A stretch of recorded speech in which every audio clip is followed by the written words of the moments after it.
Assalamualaikum warahmatullahi wabarakatuh. Halo adik-adik semua, bertemu lagi dengan Bu Hanufa. Hari ini kita akan belajar tentang sistem reproduksi tumbuhan dan hewan. Tahukah kalian bagaimana cara tumbuhan dan hewan dalam berkembang biak? Setiap makhluk hidup mempunyai kemampuan untuk berkembang biak.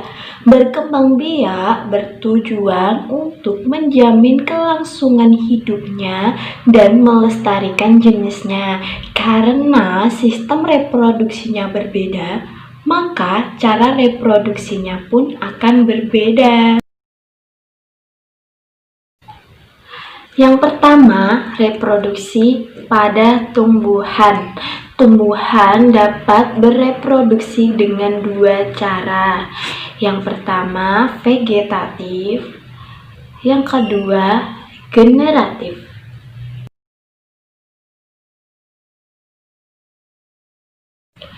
Sistem reproduksi pada tumbuhan. Tumbuhan ada yang dapat melakukan reproduksi secara vegetatif atau aseksual, terus generatif atau seksual, dan keduanya. Reproduksi vegetatif yaitu cara reproduksi tanpa didahului oleh peleburan sel kelamin jantan dan betina. Reproduksi generatif, cara reproduksi yang didahului oleh peleburan sel kelamin jantan dan sel kelamin betina. Reproduksi vegetatif alami pada tumbuhan. Yang pertama, rizoma. Contohnya jahe, kunyit, temulawak, dan kencur. Yang kedua, umbi lapis. Contohnya bawang merah, bawang putih, dan bakung. Umbi kentang, contohnya kentang dan ubi jalar.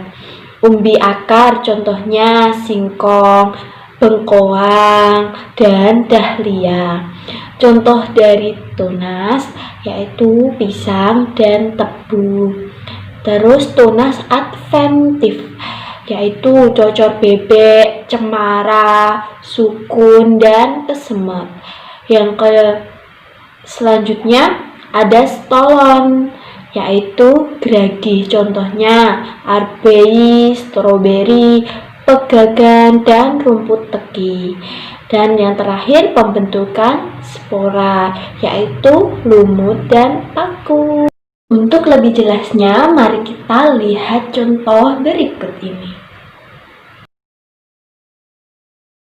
Ya, gambar yang pertama yaitu kunyit berkembang biak dengan rizoma. Yang kedua, bawang merah berkembang biak dengan umbi lapis. Yang berikutnya, kentang berkembang biak dengan umbi batang. Yang berikutnya, cocor bebek yaitu berkembang biak dengan tunas adventif. Kemudian stroberi berkembang biak dengan stolon. Kemudian lumut berkembang biak dengan spora. Reproduksi vegetatif pada tumbuhan. Contohnya A. Merunduk, B. Mencangkok, C. Menempel, D. Stek. Pada tumbuhan berbiji. Reproduksi generatif seksual pada tumbuhan tingkat tinggi. Contohnya terjadi pada tumbuhan berbiji tertutup, Angiospermae. Tumbuhan berbiji tertutup memiliki bunga. Bunga merupakan alat reproduksi generatif. Alat kelamin jantan terdiri atas benang sari, alat kelamin betina yaitu putik. Penyerbukan pada tumbuhan berbiji berdasarkan dari dasar serbuknya yaitu itu dibagi 4. Yang pertama sendiri, yaitu di mana serbuk sari dan putik berasal dari bunga itu sendiri. Dan yang kedua tetangga, di mana serbuk sari 2 bunga yang masih dalam satu pohon. Kemudian silang, penyerbukan yang benang sari dan putiknya berasal dari 2 bunga pohon yang berbeda. Kemudian bastard, penyerbukan antara 2 bunga berbeda varietesnya. Macam penyerbukan berdasarkan perantara. Yang pertama, anemogami, yaitu perantara angin. Yang kedua, hidrogami, perantara air. Yang ketiga, antropogami, perantara manusia. Yang keempat, zoidiogami, perantara hewan. Penyerbukan yang dibantu oleh angin, yaitu ciri tumbuhan memiliki serbuk sari ringan, kecil, dan banyak, tidak punya nektar atau bau khas. Contoh dandelion, jagung, padi, dan tebu. Penyerbukan yang dibantu oleh air. Yang pertama terjadi pada tumbuhan air. Contoh teratai, enceng gondok, dan hidrilia.